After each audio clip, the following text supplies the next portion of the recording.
everybody. This is Pete from PA Labs, and I'm continuing our series of chapters of Learning Pure Basic in this arcade book. And just as Chapter 7 slowed us down, we're going to skip Chapter 8 altogether, and I'm going to try to bunch 9 and 10 together in this one video. So hang with me and try to absorb all of this. Okay, so as you may have noticed, our code is starting to get a little bit bigger. And to be honest with you, most of this code is relatively small. But before you know it, when we start writing our eventual project at the end of this, and starting with the next video, I hope, you're going to see your code explode into not 50 or lines of code or less, but they're going to get into the hundreds and even thousands of lines of code. And that becomes a problem in itself, trying to remember where you are and where you put things and finding things. So I'm going to attack it in this along with the thread of execution. So make sure that you follow this closely. Part of our goal here is going to be to break our code up such that it's organized in logical procedural chunks. Okay, so I believe I've touched on procedures already. A procedure equals a function, if you want to think of it that way, or an older term even is a subroutine. COBOL in those days all used subroutine sort of logic. Then came function, and Pure Basic has modified that to be a procedure. A procedure is a unit of code that you can call. It's kind of encapsulated, which means unless you bring in something with a shared, then it's independent unto itself. The variables you pass in and the variables that it passes, or the value it passes back. As a rule, a procedure can return one and only one value. There are ways around that, but for this discussion, the basic rule is that a procedure returns one value, and it can be a string, a float, integer, it can be anything. So if I didn't have this, and I came down here and I defined my little array here at 3, and then I set my titles, and now I want to print a fancy way of doing the printout, but I don't want to write it a bunch of times. So all what we're doing is putting a bunch of code that I'm going to call a lot in a procedure to where I don't have to rewrite it every time. So what are we doing here? When this executes, the thread of logic, the thread of execution, will acknowledge that this signature of debug string, label string, text string exists. And then it'll jump straight down here and go through this code. If you notice this, we're iterating our array, and in the middle of this, I call this procedure, and I pass it a label, and I pass it a text. Okay, both of these are strings. Both of these are strings. So in the middle of this code, the thread of execution will jump back to here, and then it will process these, 5 or 6 lines of code, and then it'll return back here. Now, I'm going to show you 2 things at once here. First is the thread of execution. So I'm going to put a bunch of stops in. What I'm hitting is F9. All right, that's the same as selecting a, let's come down here, and I'll select this row here, and I'm going to say debug breakpoint, which is an F9. And then we're going to come into here, and we're going to say debug breakpoint, and then I'm going to put a breakpoint here and a breakpoint there. So now we can watch the thread of execution. So when I hit run, the first break, notice it jumped clean over this whole procedure. It jumped over this definition. The first line of code it's reading is, now he has compiled this, so he has his array, but he's reading this first line here. And now I'm going to walk the code. See this step button? I'm going to click up here at the top. All of these guys right here have to do with debugging. So I'm going to walk the line of code, and now we're here. So you can see the code executes top down and physical order. So we get to here, and he goes, aha, I need to call debug. Where's he going? Right up here. And then he walks this. Prints our title supervisor text, just like we want. And then it jumps right back to where we got to end the procedure. So then he comes back. He's at the next. Jumps back to get from 0. Now we're going to be 1. And then we call this again. And it walks through here. And it just iterates these lines. So by me clicking this next step, you are following the line of execution, the thread of execution. And that's very important to understand. Because in procedures, okay, we're out of that. Okay, back up here. Let's go ahead and say debug clear breakpoints, because I want this good and readable.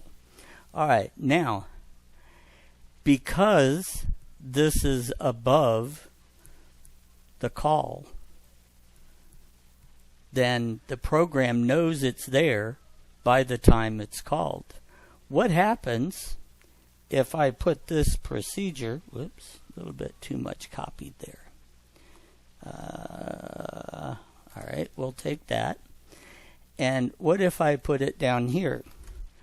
What do you think's going to happen now? It's all in the same code sheet, right?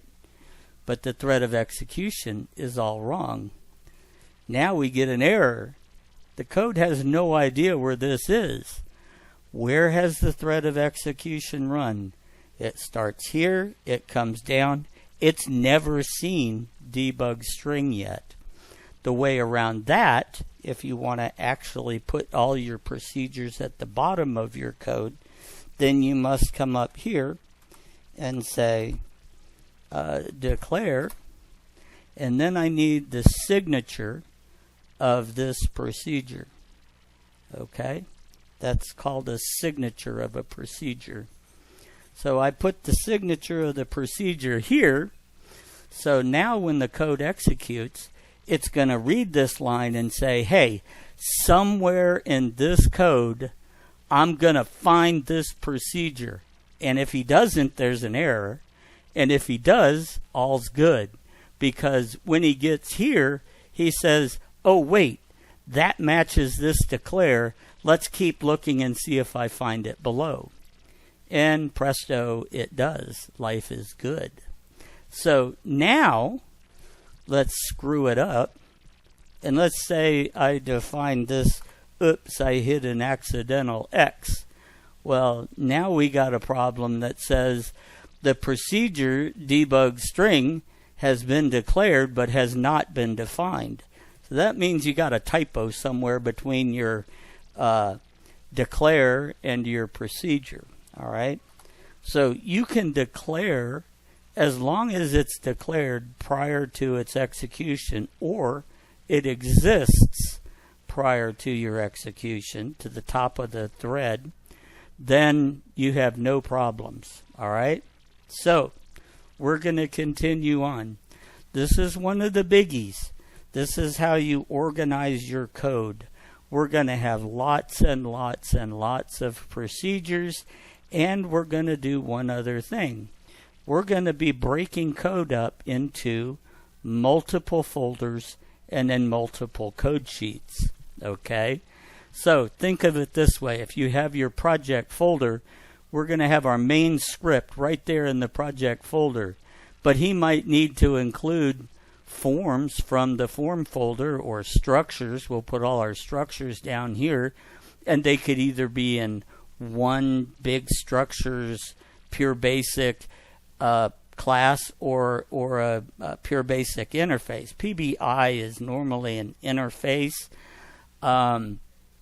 That normally is more of a reference to a specific type of thing, and usually it's a basic sentence that says this is a definition of something.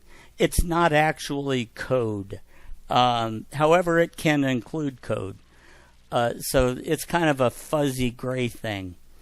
So we may have a folder of structures and put all our structures together. We're gonna have an images folder, that's absolute, and all of our images will go in folders of various kinds inside the images folder. And we may have a database type folder or a forms. I mean, there can be a whole lot of reasons for a whole lot of different folders. Oops, something just beeped. Probably, I don't know. Anyhow, we're going to keep going. So we are going to break our project up. So then the question is, how do we include all these code sheets together in our project? And the key word is, of course, include. So normally at the top of main PB, if that's what you want to call your initial code, we would put the following: X include file. Now, then we give a path. So we say from the current directory, go to this subdirectory, go to this file. So we're going to have our code sitting here, right? So we have our project folder, and that could be called anything. It doesn't matter. But we have a forms folder underneath it. We have a structures folder underneath it. And we bring in each of our code sheets in turn. Okay? Now, it's kind of bizarre what really happens in the world. Our code looks like this, and our code will stay looking like this. But exactly behind the scenes, Pure Basic, or any of the compilers, takes our code and puts it into a working code sheet. All right? So you have this, I don't know how to really depict this. Working code sheet. All right? So then he puts your code, he's writing code out to this sheet as he encounters it. So you may have a definition, you may have something else, and then he runs into this X include file, right? Well, what he does instead of that, he goes and literally loads that file right there. That whole file gets copied in right here. And then he reads the next line, which is another include. So immediately following that, we put the next file and the next file, and then we continue with the code as you've typed, okay? Whatever that happens to be, all right? And then once this code sheet has all of our code in it, he then compiles that one sheet. So you put these at the top so you don't have to put a million declares in the top of your program pointing to all of these functions. Down here, as long as they're loaded in first, you can just reference them as if they're all in one great big code sheet, because when the compiler compiles this, it is all one great big code sheet. That's all it ever is. So that's why you put them at the top. So it literally replaces this line of code with the contents of that file. So that is how you do it. So normally the why questions come out of why put them there. Well, that way they're referenced easily everywhere else.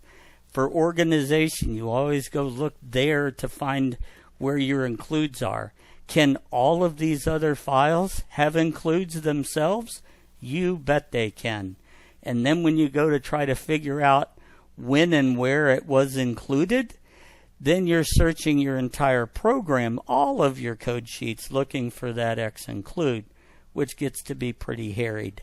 It's easiest just to leave them all in your main folder, stick them all at the top, and call it a day. Why at the top? Well, that really comes back down to this thread of execution. So they get seen first, and then you don't have to write this declare to handle all of the procedures that you're going to call. So that's the biggie of this whole thing here. Next, we're going to look at another look at procedures. Now, this is the this is the code example from the book, and he is, as you can say, he has put a bunch of declares up here, which means all of these functions, and he's got all these return byte, return string, return float, return word, yada, yada, yada, yada, yada. And all of that is most likely going to be all the way down here under procedures, and he's gone and commented them all down here. So now, in his code, all he has to do is call those procedures, which is great. I would never bunch them all at the bottom. I would put them all at the top and not have to write all of those. So setup ships. So if ever you see a word with parentheses, or like add numbers, and here's 2, you can jump instantly to that procedure by holding down your control key and double click the word, and it will then jump you directly to where that function exists. The function can be on a different code sheet. The function can be anywhere in your project. It jumps you straight there. Jump here. Whoops, got to go here. Okay, add numbers. You can see all he's doing is adding numbers. So that's how that works. Very similar to what I did in the first one. Okay, his choice of using the word library. I kind of have a huge problem with that because it's just a code sheet. A library normally is something that is referenced in a DLL or a compiled piece of code that you have to map your way into. But I guess in a sense it is a library. Just don't use library. Just refer to it as procedures or code sheet. And this is the same thing. He's using the X include, and he has broken this. Let's jump there. He has broken this into, he has, let's see, I skipped that. I put you here. You have my procedures. I think I stuck all that here. Yes, here we go. So I'm doing all this in chapter 9. So my procedures is its own code sheet, and he's sucking it up into here. So if I open this up, I could actually copy that whole thing, come over here, and then paste it right there. That's what our compiler does. So now I have all these wonderful pieces of code, then I reference them. All right, I'm going to back that change out. Okay, so, oh, what are you, yes, that's, okay, yeah, we're good. All right, so this is a break to say, okay, here's the procedures. He's just moved his functions from the bottom of his code over to their own code sheet. He loaded it into the top. That way he doesn't need any of his declares from over here. So it saves him all of these lines of code by doing that little maneuver. Okay? So, again, we've already gone over this. So then here's his subroutine. This is his library, as he calls it. It's just a code sheet. Okay, so that's all of Chapter 9. Chapter 10 is even faster. Chapter 10 is writing to files. Okay, and there's not a lot to writing to files. He's bringing in a library of this generic thing. And I don't know. We'll look at it when we get there. I don't know that we even get there here. my cleaning up of his code, I may have gotten rid of it. Oops.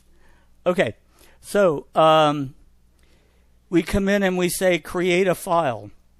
And this is just a file on your computer. I can give it any name I want. I can call it XYZ Bubba. There, that's my extension. Doesn't matter what it is, it's just anything.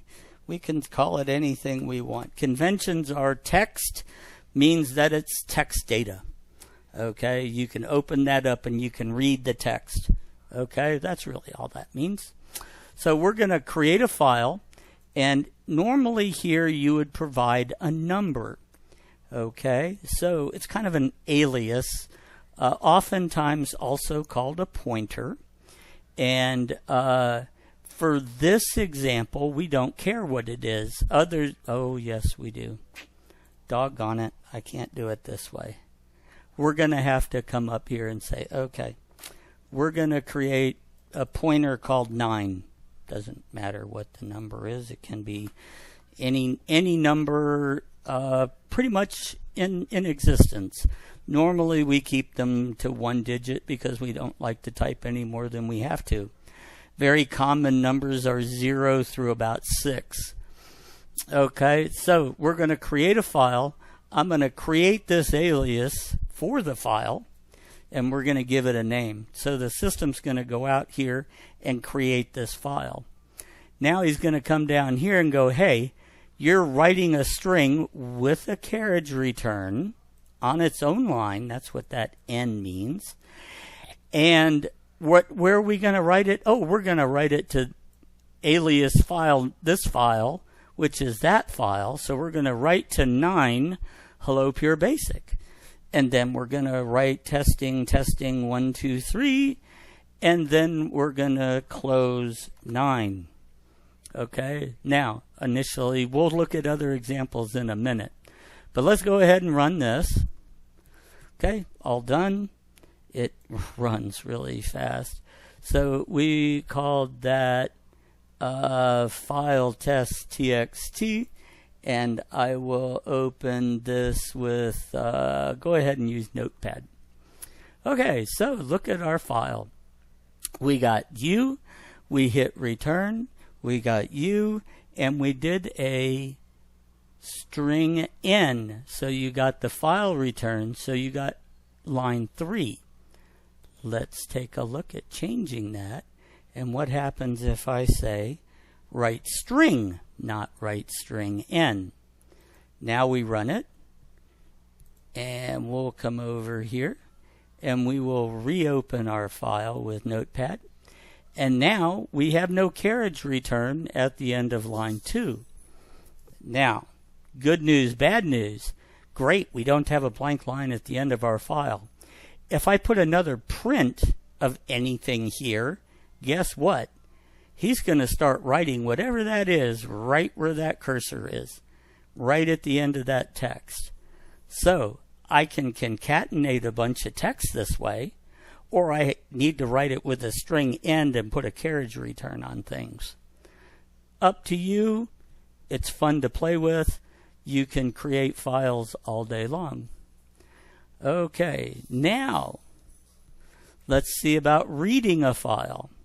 Now this time I kept his file pointer in here, and we're going to say read file, and we're going to say, hey, Pure Basic, you create whatever you want as an index for this file number. Okay? You create that alias ID. We're going to create the same file. We're going to say, okay, that needs, if it's 0, if it's anything above 0, we're all good. If it's 0, then he couldn't create the file. 99.9% of the time, that means you don't have permission to actually create the file in the location that you want. Now, I want to point out that we did not give this file a file location. Very important. That means he's going to try to create this right alongside the exe file that he's generating with our source code. All right, that's why I went directly to this guy here, which is where my source code is, and he's creating this file right there next to our source. Okay, so we're going to define two strings, and we're going to, interestingly, we're going to put the file pointer into two strings. No. We're going to read string file pointer, and we're going to read string file pointer. So what he's doing is he's reading two records from our data. Okay. Now, then we're going to come down here and say debug string 1 and string 2. Nice, easy peasy. Look at that. String 1 says hello pure basic. String 2 says testing 1 2 3. Now we're going to get fancier. Okay. Or are we staying the same? We still haven't used this generic thing yet. I think we are here. Okay, so this is cool. So we open our file again. We let Pure Basic generate the pointer. We're going to read our two. We're going to read a string. And then we're going to ask for the file location of where we are in our file. And then we are going to say, hold that file position. And I would probably refer to this as an integer, because that will be a number. I don't like his use of using things like bytes and that sort of stuff. Just call it what it is. It's an integer. All right, now we're going to read the second string. And then we're going to say, hey, we still haven't closed the file. Pay attention. We're going to seek our pointer. And then we're going to say, write a new string that says testing 456. Okay, now the curiosity is that going to be after the first line or after the second line? So we run this. Okay, so that's literally, oh, look at that. He overwrote. Yes. Okay, so what he did was he read the first line of the program, this string here. So that was a return, so he was there. We then printed those two, right? And then we went back to this point and we wrote this on top of this. Okay, so we're modifying our file on the fly here. All right, so be very careful and aware of where it is you think you're going, and you can overwrite easily, easy peasy, scalapeasy. All right, so go ahead, look this code over. There are lots and lots of string file commands that we can play with. Our last example, he calls binary. Well, it doesn't matter what you call it, really. So we're going to come down here and we're going to define numbers and ratios, floats, and text. And then I'm going to come in here and say, ignore all that binary stuff. That's why I got rid of chapter 8. You don't need any of that. We're going to write an integer out. We're going to write a string out. Then I'm going to write a number. And then I'm going to write the float. And then I'm going to write text variable, which happens to be 5,000 again. And then we're going to close our file, and then we're going to open it back up. And I'm going to read those right back in the exact same order. And I'm going to read the integer out of the file and put it into an integer field, a float field, and back into a text field. And then we're going to print them all out. Okay? So, just like you would think, 5,000, 550, 5,000.5, and 5,000 again. But this time, when we go look at our file, it doesn't look right. And that's okay. See all this garbage here? This is binary, but that's okay. The fact that it's a text file is irrelevant. That's how you get these weirdo things in here, is because it's writing numerics and all of that. And those are encoded fields. So, no big deal. that's what we've done. You've gone ahead and wrote an integer and a float and a string and read back an integer, a float, and a string. So just every single data type has its own write, whatever the data type is, and it has a read, whatever the data type is. So that's all you got to deal with. You don't necessarily have to go off into the world of binary and deal with binary numbers and all of that crap. So that concludes the entirety of learning Pure Basic in the book prior to building our game. Our next video will be the game. Stay tuned, and as always, thanks for watching.